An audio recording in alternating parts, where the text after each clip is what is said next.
सेनगाव तालुक्यातील कोळसा प्राथमिक शाळेच्या अनेक खोल्या जीर्ण झाल्यामुळे मोठी दुर्घटना होण्याची शक्यता आता व्यक्त केली जाते। अशा शाळांमध्ये विद्यार्थ्यांना शालेय धडे गिरवावे लागत आहे। याबाबत अनेक वेळा प्रशासनाकडे तक्रार करण्यात आल्याचं नागरिकांच्या वतीने सांगण्यात आलं। तसेच याबाबत शालेय समितीचे अध्यक्ष आणि सदस्य आक्रमक झाले असून शाळेच्या तक्रारीकडे लक्ष देऊन नव्या वर्गखोल्या तात्काळ मंजूर न केल्यास शाळेला कुलूप लावण्यात येणार असल्याचा इशारा यावेळी देण्यात आला। या ठिकाणी 1ली ते 7वी पर्यंत शाळा असून विद्यार्थ्यांना बसण्याकरिता चांगल्या वर्गखोल्या नाहीत, त्यामुळे ग्रामस्थांच्या वतीने तीव्र नाराजी व्यक्त केली जाते। या सर्व समस्येकडे तात्काळ दखल देत नवीन वर्गखोल्या देण्याची मागणी देखील शिक्षकांनी आणि पालकांनी केली आहे। Bharat Shinde, MCN news, Sengaon Hingoli. माझं नाव मंगेश मोहन पोले, मी शाळा व्यवस्थापन समितीचा अध्यक्ष आहे कोळशाचा। माझ्या शाळेमध्ये जेव्हापासून 2 वर्षापासून मी बघतोय, शाळेमध्ये 1ली ते 7वी पर्यंत हे वर्ग भरतात। एकूण पटसंख्या 118 होती 1 वर्षा अगोदर, आज ती संख्या 130-135 पर्यंत गेलेली आहे।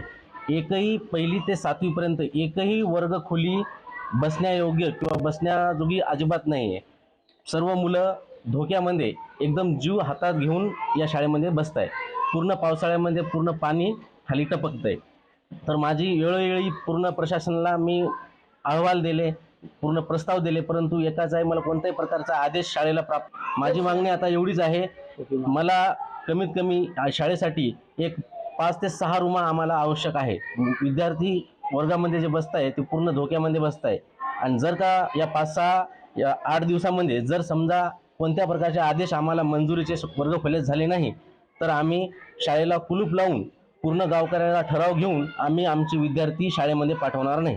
पालक म्हणून माझी शिवसाहेबाकडे एवढीच मागणी आहे की वेळोवेळी अर्ज देऊन सुद्धा आता सध्या बघू शकता ह्या जिल्हा परिषद शाळेच्या कोळशामध्ये इमारतीचे काम भूकंपाच्या पहिल्या धक्क्यामध्ये पूर्ण तडे पडलेले आहेत आणि येत्या 2 पावसामध्ये ही इमारत पूर्ण ढासळण्याची शक्यता आहे। आणि ह्या इमारत ढासळल्यानंतर आमचे जवळपास 135 विद्यार्थ्यांचा पट आहे। इमारत ढासळल्यानंतर जर ह्या छोट्या छोट्या चिमुकल्या मुलांच्या जर जीवाला पुढे चालून जर हानी झाली तर याला जबाबदार कोण राहणार आहे? म्हणून आमची हात जोडून शिवसाहेबांना विनंती आहे की वेळोवेळी तुम्ही आमचा याचा सोक्षमोक्ष या इमारतीचा करावा, आम्हाला इथे पक्की इमारत द्यावी, अन्यथा आम्ही ह्या शाळेला कुलूप लावून आम्ही शाळा बंद करण्याची तयारीमध्ये आहेत।